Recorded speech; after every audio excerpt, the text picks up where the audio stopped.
Hello everyone. Thank you so much for watching my channel. This is the bonus content that you can thank to the many Patreon supporters that I have, and I have even more since the last time that I recorded one of these. Again, we are going to do the entire Hobbit, one piece at a time. This is part 2. I hope you relax and enjoy this. And if you'd like to see more things like this, consider becoming a Patreon donor. It will help me create new content for you. Hush, said Gandalf. Let Thorin speak. And this is how Thorin began. Gandalf, dwarves, and Mr. Baggins, we are met together in the house of our friend and fellow conspirator, this most excellent and audacious hobbit. May the hair on his toes never fall out. All praise to his wine and ale. He paused for breath and for a polite remark from the hobbit, but the compliments were quite lost on poor Bilbo Baggins, who was wagging his mouth in protest at being called audacious, and worst of all, fellow conspirator. Though no noises came out, he was so flummoxed. So Thorin went on. We are met here to discuss our plans, our ways, our policies and devices.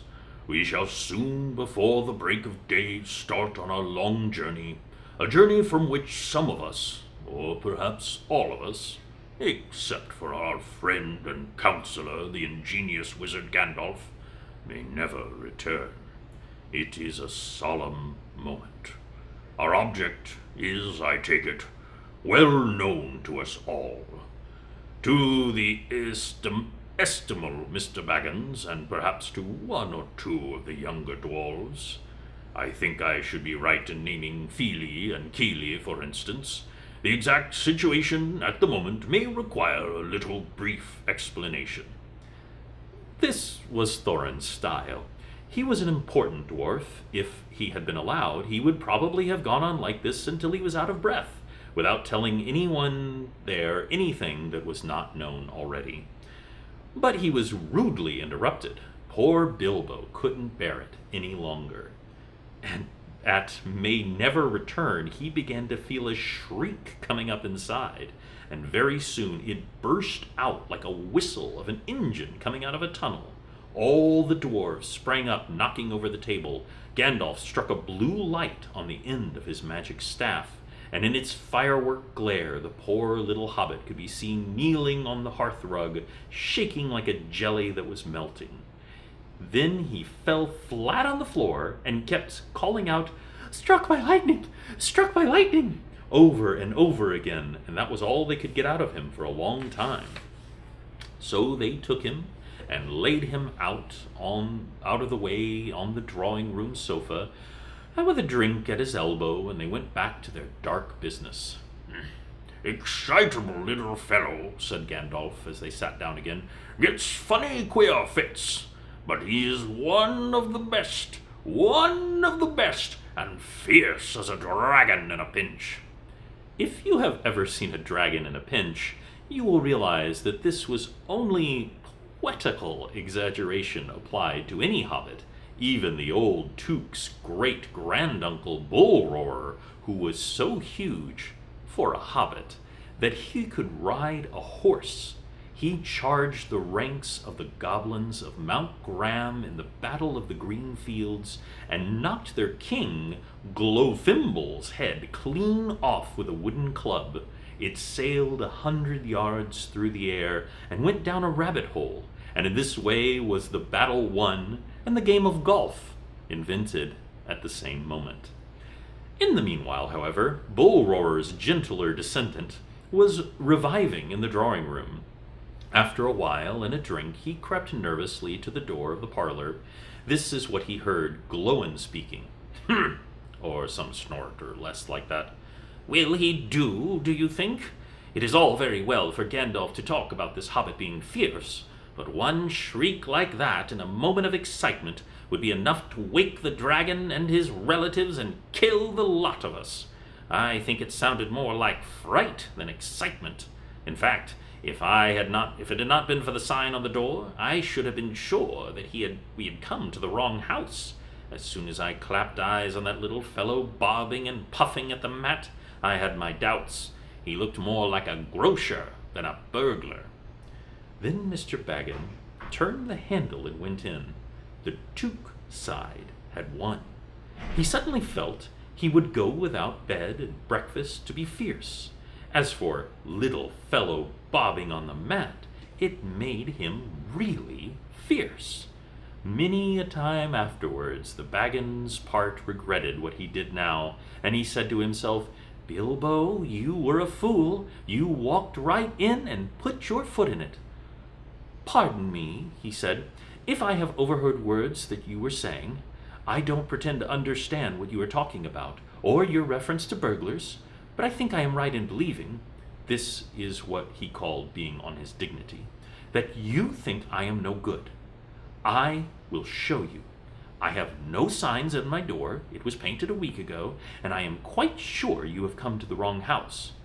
As soon as I saw your funny faces on the doorstep, I had my doubts, but treat it as the right one. Tell me what you want done, and I will try it.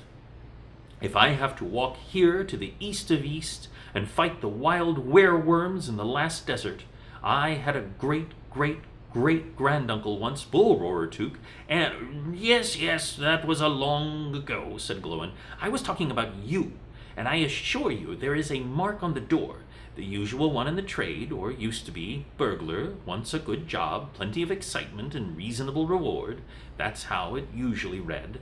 You can say expert treasure hunter instead of burglar if you like. Some of them do. It's all the same to us. Gandalf told us there was a man of that sort in these parts looking for a job at once, and that he had arranged for a meeting here on Wednesday tea-time." "Of course there is a mark," said Gandalf. "I put it there myself, for very good reasons. You asked me to find a 14th man for your expedition, and I chose Mr. Baggins. Just let anyone say I chose the wrong man or the wrong house, and you can stop at 13 and have all the bad luck you like, or go back to digging coal."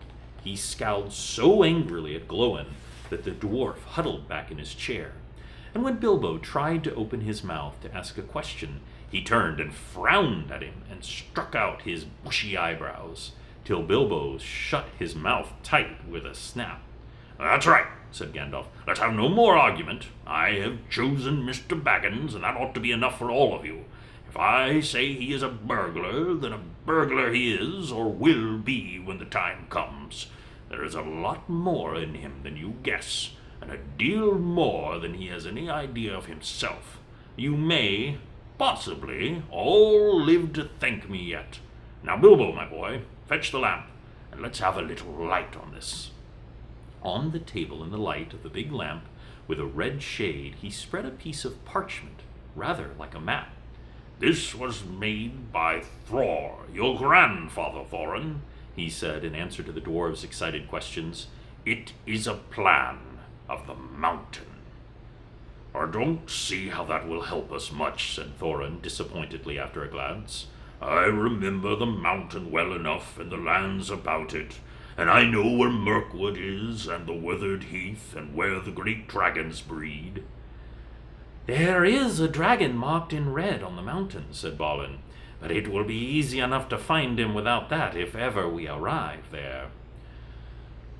"There is one point you haven't noticed," said the wizard, "and that is the secret entrance. You see that rune on the west side, and the hand pointing to it from the other runes? That marks a hidden passage to the lower halls. Look at the map at the beginning of the book, and you will see the runes." "It may have been secret once," said Thorin, "but how do we know that it is secret any longer? Old Smaug has lived there long enough to find out anything there is to know about those caves. He may, but he can't have used it for years and years. Why? Because it's too small. 5 feet high, say the door, and 3 may walk abreast, say the runes. But Smog could not creep into a hole that size, not even when he was a young dragon, and certainly not after devouring so many dwarves and men of Dale. It seems like a great big hole to me, squeaked Bilbo, who had no experience of dragons and only of hobbit holes.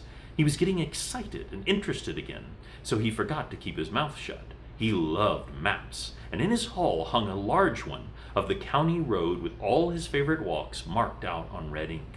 How could such a large door be kept secret from everybody outside, apart from the dragon, he asked. He was only a little hobbit, you must remember. In lots of ways, said Gandalf, but in what way this one has been hidden, we don't know without going to see. From what it says on the map, I should guess there is a closed door, which has been made to look exactly like the side of the mountain. That is the usual dwarves' method, I think is right, isn't it? Quite right, said Thorin. Also, went on Gandalf, I forgot to mention that there is the map, went a key, a small and curious key. Here it is, he said, and he handed to Thorin a key with a long barrel and intricate wards made of silver. Keep it safe. Indeed I will, said Thorin, and he fastened it upon a fine chain that hung about his neck and under his jacket. Now things begin to look more hopeful. This news alters them much for the better. So far we have had no clear idea what to do. We thought of going east, as quiet and carefully as we could, as far as the Long Lake. After that, the trouble began. A long time before that, if I know anything about the roads east, interrupted Gandalf. We might go up there along the river running, went on Thorin, taking no notice, and to the ruins of Dale, and the old town where the valleys under the shadow of the mountain. But we none of us like the idea of the front gate. The river runs right out through the great cliff at the south of the mountain, and out of it comes the dragon too, far too often, unless he has changed his habits. That would be no good, said the wizard. Not without a mighty warrior, even a hero. I tried to find one, but warriors are busy fighting one another in distant lands, and in this neighborhood heroes are scarce, or simply not to be found. Swords in these parts are mostly blunt, and axes used for trees, and shields as cradles or dish covers, and dragons are comfortably far off, and therefore legendary. That is why I settled on burglary, especially when I remembered the existence of the side door. And here is our little Bilbo Baggins, the burglar, the chosen and selected burglar. So now let's get on and make some plans. Very well, said Thorin. Supposing the burglar gives us some ideas or suggestions. He turned with mock politeness to Bilbo. First, I should like to know a bit more about things, he said, feeling all confused and a bit shaky inside, but so far still tookishly determined to go on with things. I mean about the gold and the dragon and all that, and how it got there, and who it belongs to, and so on, and further. Bless me, said Thorin, haven't you got a map? And didn't you hear our song? And haven't we been talking for all hours? All the same, I should like it plain and clear, he said, obstinately, putting on his business manner, usually reserved for people who tried to borrow money off of him, and doing his best to appear wise and prudent and professional and live up to Gandalf's recommendation. Also, I should like to know about risks, out-of-pocket expenses, time required, and remuneration, and so forth, by which he meant, what am I going to get out of it, and am I going to come back alive? Oh, very well, said Thorin. Long ago, my grandfather Thor, our family was driven out of the far north, and we came back with all the wealth and their tools to the mountain on the map. It had been discovered by my ancestor Thrain the Old, but now they mined and they tunneled and they made huger halls and greater workshops, and in addition, I believe they found a good deal of gold and a great many jewels, too. Anyways, they grew immensely rich and famous, and my grandfather was king under the mountain again, and treated with great reverence by the mortal men who lived in the south, and were gradually spreading up the running river as far as the valley overshadowed by the mountain. They built the merry town of Dale there in those days. Kings used to send for our smiths, and reward even the least skillful most richly. Fathers would beg us to take their sons as apprentices, and pay us handsomely, especially in food supplies, which we never bothered to grow and find ourselves. Although in those days for us, and the poorest of us had money to spend and to lend, and leisure to make beautiful things just for the fun of it. Not to speak of the marvelous and magical toys, the likes of which were to be found in the world nowadays. So my grandfather's hall became full of armor and jewels and carvings and cups, and the toy market of Dale was the wonder of the north. Undoubtedly, that was what brought the dragon. Dragons steal gold and jewels, from men and elves and dwarves wherever they can find them, and they guard their plunder as long as they live, which is practically forever unless they're killed, and they never enjoy a brass ring of it. Indeed, they hardly know a good bit of work from bad. They usually have a good notion of the current market value, and they can't make a thing for themselves, not even mend a little loose scale of their armor. There were lots of dragons in the north in those days, and gold was probably getting scarce up there, with the dwarves flying south or getting killed, and all the general waste and destruction that dragons make going from bad to worse. There was a most specially greedy and strong and wicked worm called Smog. One day he flew up into the air and came south. The first we heard of it was like a noise, like a hurricane coming from the north, and the pine trees on the mountain creaking and cracking in the wind. Some of the dwarves who happened to be outside, I was one, luckily, a fine, adventurous lad in those days, always wandering about, and it saved my life that day. Well, from a good way off, we saw the dragon settle on a mountain in a spout of flame. Then he came down the slopes, and when he reached the woods, they all went up in fire. By that time, all the bells were ringing in Dale, and the warriors were arming, and the dwarves rushed out of their great gate. But there was the dragon waiting for them. Not one escaped that way. The river rushed up in steam, and the fog fell on Dale, and in the fog the dragon came down upon them, and destroyed most of the warriors. The usual unhappy story. It was only too common in those days. Then he went back and crept through the front gate, and routed out all the halls and lanes and tunnels, alleys, cellars, mansions, and passages. And after that, there were no dwarfs left alive inside, and he took all the wealth for himself. Probably, for that is the dragon's way, he has piled it up in a great heap far inside, and sleeps on it for a bed. Later, he used to crawl out of the great gate, and come by night to Dale, and carry away people, especially maidens, to eat, until Dale was ruined, and all the people dead or gone. What goes on there now, I don't know for certain, but I don't suppose anyone lives near the mountain and the far edge of the long lake nowadays. The few of us who were well outside sat and wept in hiding and cursed Smog, and there we were unexpectedly joined by my father and grandfather, with singed beards. They looked very grim, but said very little.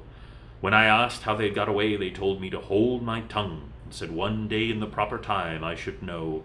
After that they went away, and we have had to earn our living as best we could up and down the lands, often sinking low enough as blacksmith work or even coal mining. But we have never forgotten our stolen treasure, and even now, when I will allow we have a good bit laid off and are not so bad off, here Thorin stroked the gold chain around his neck, we still mean to get it back, and to bring our curses home to Smog if we can. I have often wondered about my father's and my grandfather's escape. I see now they must have had a private side door which only they knew about, but apparently they made a map, and I should like to know how Gandalf got hold of it, and why it did not come down to me, the rightful heir. I did not get hold of it. I was given it, said the wizard. Your grandfather, Thror, was killed, you remember, in the mines of Moria by Azog the goblin. Curse his name, yes, said Thorin. And Thrain, your father, went away on the 21st of April, 100 years ago last Thursday, and has never been seen by you since. True, true, said Thorin. Well, your father gave me this to give to you, and if I have chosen my time and way of handing it over, you can hardly blame me, considering the trouble I have had finding you. Your father could not remember his own name when he gave me the paper. He never told me yours, so on the whole I think I ought to be praised and thanked. Here it is, and he handed the map to Thorin. I don't understand, said Thorin, and Bilbo felt he would have liked to say the same. The explanation did not seem to explain. Your grandfather, said the wizard slowly and grimly, gave the map to his son for safety before he went to the mines of Moria. Your father went away to try his luck with the map after your grandfather was killed, and lots of adventures of a most unpleasant sort he had, but he never got near the mountain. How he got there I don't know, but I found him a prisoner in the dungeons of the Necromancer. Whatever were you doing there? Said Thorin with a shudder, and all the dwarves shivered. Never you mind. I was finding things out, as usual. And a nasty business it was. Even I, Gandalf, only just escaped. I tried to save your father, but it was too late. He was witless and wandering, and had forgotten almost everything except the map and the key. We have long ago paid the goblins of Moria, said Thorin. We should give a thought to the Necromancer. Don't be absurd. He is an enemy far beyond the powers of all the dwarves put together. If they could all be collected again to the four corners of the world, the one thing your father wished was for his son to read the map and use the key. The dragon and the mountain are more than big enough tasks for you. Hear, hear, said Bilbo, and accidentally said it out loud. Hear what? They all said, turning suddenly towards him, and he was so flustered that he answered, Hear what I have got to say. What's that? They asked. Well, I should say that you should go to the east and have a look around. After all, there is the side door, and dragons must sleep sometimes, I suppose. If you sit on the doorstep long enough, I dare say you will think of something. And well, don't you know, I think we have talked for long enough for one night, if you see what I mean. What about a bed, and an early start, and all of that? I'll give you a good breakfast before you go. Before we go, said Thorin. Aren't you the burglar? And isn't sitting on the doorstep your job, not to speak of getting inside the door? But I agree about bed and breakfast. I like 6 eggs with my ham when starting a journey, fried, not poached. Mind you don't break 'em. After all the others had ordered their breakfasts without so much as a please, which annoyed Bilbo very much, they all got up. The hobbit had to find room for all of them, and filled all his spare rooms, and made beds on chairs and sofas before he got all stowed and went to his own little bed, very tired, not altogether happy. One thing he did make his mind up about was not to bother getting up very early to cook everybody else's wretched breakfast. The tookishness was wearing off, and he was not now quite so sure he was going on any journey in the morning. As he lay in the bed, he could hear Thorin still humming to himself in the best bedroom next to him. Far over the misty mountains cold, to dungeons deep and caverns old, we must away ere break of day, to find our long forgotten gold. Bilbo went to sleep with that in his ears, and it gave him very uncomfortable dreams. It was long after the break of day when he woke up. And that is the end of Chapter 1. We'll pick up with Chapter 2 next time. Thank you for watching, and I'll talk to you soon.